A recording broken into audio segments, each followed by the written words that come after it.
An 18-year-old class president, athlete, and straight-A student disappears the night before Thanksgiving. His SUV is found abandoned, his backpack left miles away, his phone mysteriously planted almost a year later. For nearly a decade, rumors, lawsuits, and investigations have divided this small Texas town. What really happened to Thomas Brown? Hi, I'm Amanda, and this is Their Voice Matters, where we dig into true crime stories with clarity and care, giving a voice to those who can't speak for themselves. If you think these stories matter, please take a second to like this video, subscribe to the channel, or follow the podcast. It helps more than you know. This case was actually suggested by one of you in the comments, so thank you for that. And if there's a case you'd like me to cover, please let me know below. I do pay attention. Before we begin, this case includes discussions of mental health and self-harm, so please take care while listening. I'll have resources in the description if you or someone you know needs support. Canadian Texas is a small town tucked away in the Panhandle, with fewer than 3,000 residents. It's the kind of place where church and high school football are at the center of the community. On Friday nights in the fall, nearly everyone in town can be found at the Canadian Wildcat Stadium, a stadium that actually has more seats than the town has people. One of the young men who once played on that field was Thomas Brown. Thomas lived at home with his mom, Penny Meek, and his stepfather, Chris. His older brother, Tucker, was away at college. His dad, Kelly Brown, lived in a nearby town and remained part of Thomas's life. Family and friends described Thomas as lighthearted and funny, a big 6'1", 200-pound teddy bear. He was polite, kind, and well-liked. He wasn't much of a partier. Instead, he was the kind of student teachers love to have in class, a straight-A kid with big ambitions. Like many teenagers in Texas, Thomas loved football, and he was good at it. He and his teammates had won 2 state championships. Thomas's senior year of high school was shaping up to be a busy one. He'd been elected class president for the 2nd year in a row, he had plenty of friends, and he was preparing for life after graduation. But October brought a change. During a game, Thomas was moved from first string to second string on the football team. He didn't want to spend his last season sitting on the sidelines, so he made the difficult decision to quit the team. It wasn't easy, but soon he began putting his energy into other passions. Theater was one of them. He was getting ready to take the stage in the fall production and was excited about it. He had also taken up 4-H public speaking, where he went on to place 10th in the entire state. In November, Thomas also went through a breakup. His girlfriend, Sage Pennington, was a freshman in college and was living about 2 hours away. The two had been dating since the previous year, but Thomas told his friends and family that the distance was just too hard. They decided to end the relationship, but they stayed on good terms. All in all, Thomas's life seemed to be on a steady and promising path. But just a few weeks later, he would vanish into the night, leaving behind one of the most haunting mysteries this small Texas town has ever faced.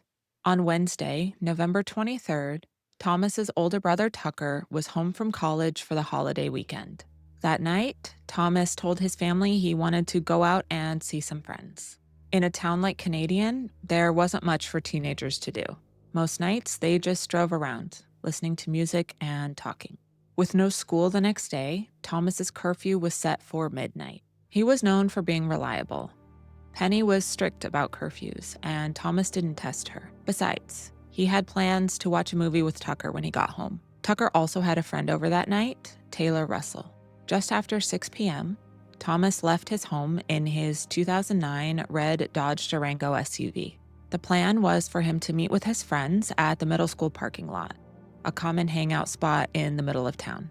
There, Thomas met with his friends Caleb King and Michael Castletine. The 3 of them got into Thomas's car and they drove what was known as Tom's Loop, which was a common route he liked to drive around town. Around 8 p.m., they went back to the middle school so Michael could go home. While they were there, they met up with another friend, Christian Webb. Christian was a year older than Thomas and home from college for Thanksgiving break. Thomas and Caleb climbed into Christian's car, and the 3 of them cruised around for a while before stopping at the historic Canadian River Wagon Bridge, north of town. They walked around for a bit and then headed back to the parking lot around 11 p.m.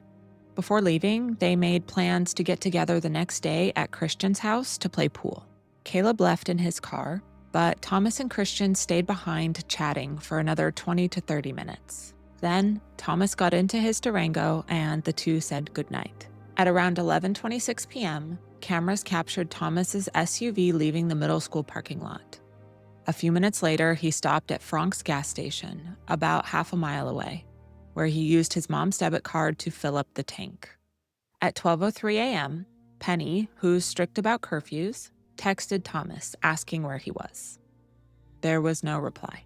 She asked Tucker if he'd heard from his brother, but he hadn't. Tucker tried calling Thomas, but the call went straight to voicemail. Interestingly, their messages were showing up as read, but Thomas wasn't answering. Penny immediately knew something was wrong. This wasn't like him. As she later said, quote, "Thomas never misses curfew." Within a few minutes, texts stopped going through altogether. Every message came back as not delivered. Penny told Tucker, quote, "There's no way your brother would turn his phone off." Something was wrong. Had Thomas been in an accident? Was he hurt somewhere? Penny, Tucker, and Tucker's friend Taylor left the house to go look for him. Chris stayed home in case Thomas came back on his own. Maybe his phone had just died and he would walk in at any minute. But after searching, there was no sign of Thomas or his SUV. Around 2 a.m., Penny started calling Thomas's friends. They were already home and in bed. None of them had heard from Thomas since earlier that night. At 2:22 a.m., Penny called the Hemphill County Sheriff's Office. Dispatch forwarded the call to a deputy on duty, Pine Gregory. Around 2:30 a.m., Tucker dropped Taylor off at home and then went back to his house. Just after 3 a.m., Deputy Pine Gregory arrived. He spoke with the Meeks for a little while and then said that he would go look around for Thomas. Tucker asked if he could ride along since he knew where Thomas might go. The two drove around for several hours until about 6 a.m., when Gregory dropped Tucker back off at the house. Gregory said he was going off duty, but then assured them the newly elected sheriff, Nathan Lewis, would be taking over later that morning. He said he didn't think much of it at first. Thomas was 18. It was a holiday weekend. Maybe he'd just blown off his curfew. But those who knew Thomas knew he wasn't the type to do that. By Thanksgiving morning, word had spread quickly through the town. At football practice that morning, the coaches told the players to keep an eye out for Tom because he was missing. Around 8:30 a.m., Christian and her father, Trey Webb, who owned a local helicopter business, took to the air to help search. They checked all the train tracks and the nearby Lake Marvin. Flying over the northeast side of town, near a water treatment plant, Christian spotted Thomas's red SUV parked under some trees. They landed the helicopter to check, but Thomas wasn't there. Deputies Brent Clapp and Jerry Lynn Ortega soon arrived. The SUV's doors were unlocked. The passenger window was rolled down. There was no sign of a struggle or abduction. But right next to the driver's side door was what looked like a fresh urine spot, as if someone had gotten out of the vehicle and relieved themselves. There was writing on the windows, something the football players did as a kind of tradition. Inside the car, deputies noted a faint smell of marijuana, even though Thomas wasn't known to use it. Several of Thomas's belongings were missing: his cell phone, wallet, keys, and school backpack. But investigators did find two important things. On the passenger floorboard was a .25 caliber shell casing, and on the driver's side door was a smear of blood. Sheriff Lewis later said the blood looked like a small cut from a finger or knuckle and was not fresh. Later testing confirmed that the blood belonged to Thomas. Family and friends said that Thomas didn't like guns, and he never handled them. Penny and Chris also confirmed that there were no weapons like that in their home. The shell casing was a bit of a mystery. By then, Thomas's father Kelly had driven into town to join the search. From this point forward, there are multiple accounts of what happened, and at times they contradict each other. According to Penny, not long after Thomas's SUV was found, her husband received a call from Sheriff Nathan Lewis, who suggested they believe Thomas may have taken his own life. Penny herself admitted that this was one of her first fears. She explained that there was a history of self-harm in her family, and with Tom being overwhelmed by school, College decisions and his recent breakup, it briefly crossed her mind that he might have been struggling more than anyone realized. But when she thought about it further, she realized there hadn't been any real warning signs. His teachers all said he was doing well. His grades were great, and he seemed to be happy. Sheriff Lewis, however, would later say that at that point, investigators hadn't talked much about self-harm, and certainly hadn't mentioned it to the family. Search efforts began almost immediately. Scent dogs tracked Thomas's trail for about 3/4 of a mile east until it ended in a marshy area. Crews searched the nearby water treatment plant, Lake Marvin using sonar, and the Canadian River. Searchers on horseback also joined in. That afternoon, around 5 p.m., Penny was shocked to see that Thomas's SUV was being towed back to their house. According to her, the sheriff's office said they didn't need it anymore. Later, Sheriff Lewis explained that the vehicle was so dusty they weren't able to lift fingerprints from it. Penny, however, felt the car hadn't been treated as a crime scene at all. And the very next morning, Sheriff Lewis seemed to change his mind, and he had the SUV towed back to the sheriff's office for another look. Investigators also began collecting surveillance footage from around town. They said there was no CCTV from the gas station where Thomas had filled up earlier that night, but they did locate a video of a red SUV matching his driving through Canadian. One clip showed the vehicle near the Abraham Trading Company downtown. Later that morning, another camera at the county recreation complex captured what appeared to be the same SUV driving toward the road that leads to the water treatment plant, the area where Thomas's Durango was later found. The footage was too poor quality to determine who was behind the wheel or whether there was anyone else inside. What the video did show, though, was Tucker's vehicle passing through the area a short time after the first sighting of the red SUV. At the time, investigators couldn't fully piece together where Thomas's Durango had gone that night or what exactly those blurry images meant. Within just a few days, Penny began to lose faith in the sheriff's department. The SUV had been returned almost immediately after it was found. Search efforts didn't feel coordinated, and it seemed to her like investigators weren't treating this like a possible crime at all. Penny also had her own reasons for being uneasy with the newly elected sheriff. A year earlier, when Nathan Lewis was still a deputy, he had stopped Thomas and some friends near a local movie theater late at night. Lewis suspected they were up to trouble and briefly detained Thomas in his patrol car. Thomas told him they were just trying to find a friend.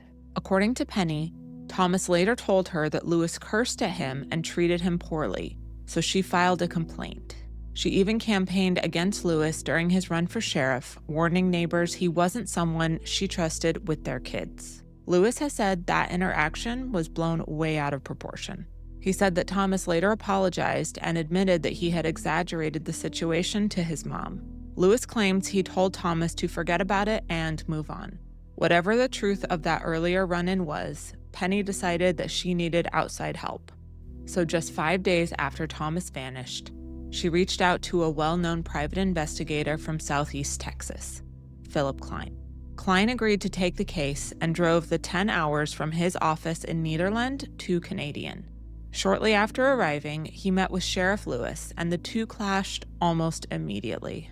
Klein later said that he saw Lewis as inexperienced and in over his head. He believed the sheriff was already making decisions that would damage the investigation.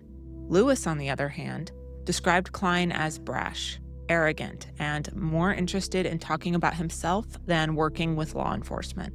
Despite this tension, Klein and his team dove in quickly.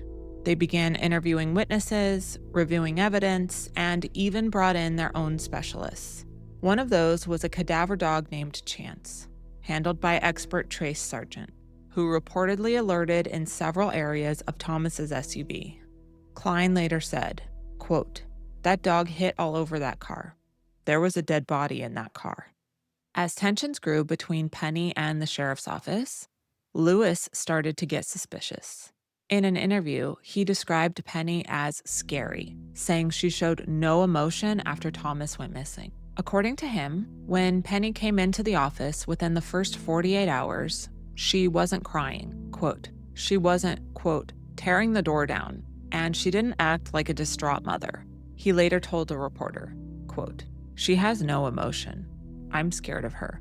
He also suggested that she was only putting on an act once the media attention grew. He insisted that her behavior didn't make any sense, that any parent in her position would have been more outwardly frantic. But others pointed out that people respond to trauma in different ways. Shock, fear, and even dissociation can all mask outward displays of grief. To some, Lewis's comments revealed more about his inexperience than about Penny's state of mind.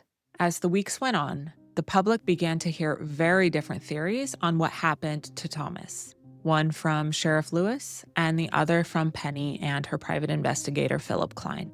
In December 2016, just a month after Thomas vanished, Sheriff Lewis appeared on a local radio show hosted by Chris Samples. He suggested that Thomas had left town voluntarily, describing him as a possible runaway. Lewis explained that most people connected to the case had been interviewed, and investigators believed that Thomas had likely arranged for someone to pick him up. By early 2017, Lewis returned to the show and doubled down on that theory. He told listeners that both his office and state investigators were, quote, quite positive that Thomas had left on his own. While they didn't know who helped him, Lewis insisted that someone had, and that someone knew where Thomas was. But Klein strongly disagreed. He said, quote, "We know he's not a runner. Thomas had left behind his car. He had no cash. He hadn't used his mother's debit card or his cell phone, and there was no sign he'd planned to disappear." Klein's team began investigating the case as a possible homicide. These clashing narratives very quickly created a divide in Canadian. Some sided with the sheriff, believing that Thomas had left willingly, which at 18 years old, he had every right to do. Others stood with Penny, Chris, Tucker, and Klein's investigation team, believing that something horrible had happened to Thomas. This split only fueled speculation in the small town, and the rumor mill ran rampant. As the investigation unfolded, details from Thomas's private life began surfacing. According to his ex-girlfriend Sage and a few close friends, Thomas had experimented with wearing adult diapers. Those who knew about it said he seemed embarrassed and only mentioned trying it a handful of times. Some friends shrugged it off, while others saw it as something he was struggling with privately. But Penny said she didn't believe it was true. Rumors about Thomas's sexuality also began to spread, with speculation that he might have been gay. Some friends and family denied this, and Penny herself said she didn't believe it. When asked how she would have responded if Thomas had told her he was gay, she admitted it would have been difficult, but said she would have tried to talk to him, while also pointing to her religious beliefs. On their own, these personal details shouldn't really have carried much weight. But in a small town, rumors like this just became fuel for gossip. And in Thomas's case, they made their way into the investigation itself. Sheriff Lewis later said, quote, "When I was told about Tom's interest with wearing diapers, that just opened up a whole new thing in wondering, what are we dealing with here? I just knew that we had to put him under a microscope. I mean, I want to call him sick and weird, things that he was involved in and what he was doing." To many, comments like that just suggested that investigators were focusing more into Thomas's private life than into his disappearance. Days turned into weeks, with still no sign of Thomas. Then, on January 27th, 2017, more than 2 months after he disappeared, a worker for the power company was out checking electrical lines along Lake Marvin Road, about 4 miles from where Thomas's SUV had been found. He noticed something strange. Propped up against a tree, several feet behind a barbed wire fence, was a backpack.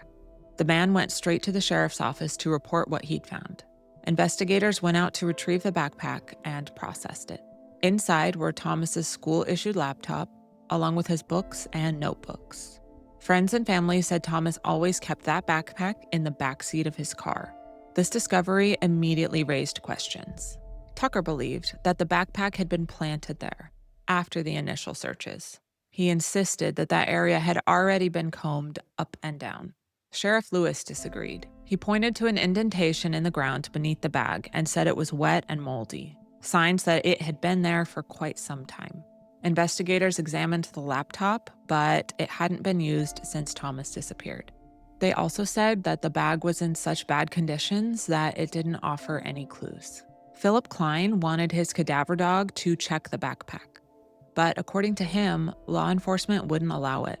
He said, quote, "And if that doesn't tell you something, nothing does." Klein also alleged that deputies who had been involved in the earlier searches admitted they hadn't actually conducted full line searches of the area, even though the sheriff's office originally claimed they had. By the fall of 2017, nearly a year had passed since Thomas disappeared. Frustrated with the lack of progress, Philip Klein organized a massive search of Lake Marvin Road.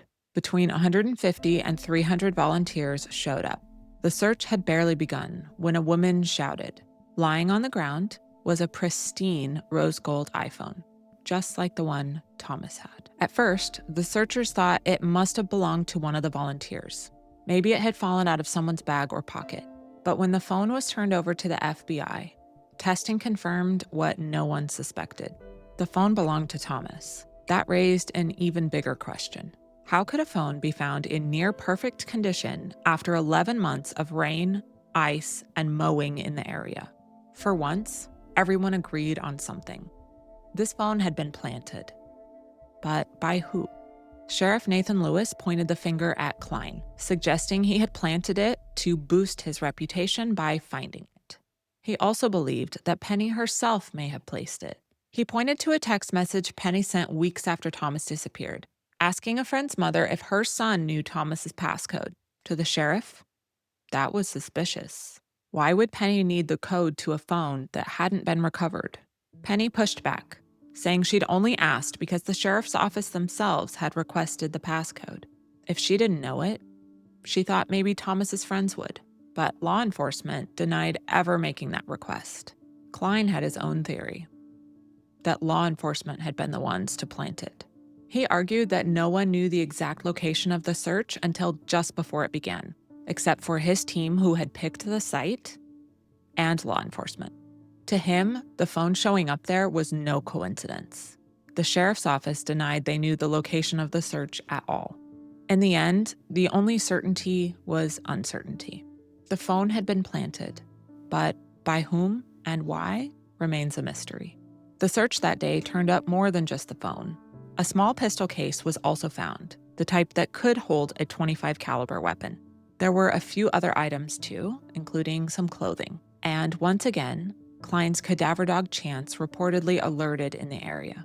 But despite these discoveries, investigators were no closer to understanding what had really happened to Thomas. By early 2018, more than a year had passed with no answers. Penny and other moms had created the Moms for Tom Facebook group to raise awareness and push for more resources. In January, she posted a petition calling for the Texas Attorney General's office to take over the case. Sheriff Nathan Lewis said that he welcomed the involvement. He told reporters he hoped a fresh set of eyes could finally cut through the confusion and move the case forward. The AG's office assigned Sergeant Rachel Kading and other investigators to review the files. One of her first steps was to have key figures in the case take polygraphs. Penny agreed to take hers and was asked questions, including some about Thomas's phone. Investigators later said her results indicated possible deception when asked about having the phone, as well as her claim that the sheriff's office had asked her to find the phone's passcode. Chris also took a polygraph, and so did Sheriff Lewis, who, interestingly, also showed signs of deception when asked about the phone. Polygraphs, of course, aren't foolproof. They're inadmissible in court and can't prove guilt or innocence. They're tools that investigators sometimes use to guide their questioning or elicit a confession. Still, the fact that Penny and the sheriff both raised red flags on the same issue only deepened the mystery. On January 9th, 2019, more than 2 years after Thomas disappeared, Sheriff's Deputy Pine Gregory was patrolling Lake Marvin Road. During a break, he wandered into a field looking for shed deer antlers, something he collected. As he moved through the brush, he spotted what looked like a bone. At first, he thought it might be from an animal, but as he got closer, he realized he was looking at a human skull. The discovery confirmed many people's worst fear. Thomas Brown had not run away to start a new life. He was gone. Along with the skull, investigators recovered other bones, a pair of shoes, part of a pair of jeans, and a fragment of a Texas driver's license, Thomas's license. His remains were found about 10 miles from where the SUV had been left. Klein later claimed that during earlier searches, the team had been discouraged by the sheriff's office from looking in certain areas along Lake Marvin Road. He said deputies told him they were running an undercover operation nearby and didn't want it compromised. According to Klein, the body was eventually found just beyond one of the points where they'd been told not to search. While the discovery provided answers about Thomas's fate, it didn't explain how he died. A memorial service was held soon after. In August 2019, Thomas's family received a crushing update from the Attorney General's office. Investigators told them, quote, "There's no viable evidence that would lead a reasonable person to conclude that foul play led to the death of Thomas Kelly Brown. Therefore, this investigation has been suspended, pending any new credible evidence." Sergeant Rachel Kading added, quote, "We don't have enough evidence to make a determination. For all we know, he could have died from natural causes. We have no cause and no manner of death. Therefore, we have nothing to base any type of finding on." And with that, the state stepped away. But around this time, the Hemphill County Sheriff's Office was experiencing some turmoil of its own. In April 2019, the district attorney announced that Texas Rangers had opened an investigation into Sheriff Nathan Lewis, though at first they didn't say why. The DA also declared that their office would no longer be accepting cases from Deputy Pine Gregory, citing, quote, "factual issues" and, quote, "lack of sufficient probable cause and or misapplication of the law." The following month, Deputy Gregory was fired. Then, in November, Chief Deputy Brent Clapp, who had led parts of the Brown investigation, said he too had been let go, with no explanation. Soon after, details emerged about the investigation into Sheriff Lewis. He was accused of falsifying training records and even manufacturing a document in an unnamed missing persons case. Many, including Philip Klein, believed that case was Thomas Brown's. According to reports, it was Clapp who blew the whistle, alerting TCOL, the Texas Commission on Law Enforcement, about discrepancies that were noticed in Deputy Ortega's training records. Clapp later said it, quote, "wasn't outside the realm of possibility that Lewis had, quote, manufactured a supplement for a missing person a year and a half after it happened." By mid-November 2019, Sheriff Nathan Lewis resigned. He maintained it was all a paperwork error and claimed he had only been asked to resign because of the embarrassment surrounding the case, not because of any wrongdoing on his part. Ironically, the man who had reported him, Brent Clapp, was soon appointed as his replacement, and he remains sheriff of Hemphill County today. This case has already raised so many questions, from the discovery of Thomas's SUV and backpack to the phone that almost everyone agrees was planted. I'd love to hear your thoughts. What detail stands out most to you so far? Let me know in the comments, and let's keep the discussion respectful. For more than 2 years, Thomas's family and investigators searched for answers. Then, the Attorney General's office stepped in, again, and what they uncovered would only deepen the mystery. In Part 2, we'll go through their 250-page report, the private investigators' 4-hour-long rebuttal, and the theories about what really happened to Thomas Brown. I'll see you there.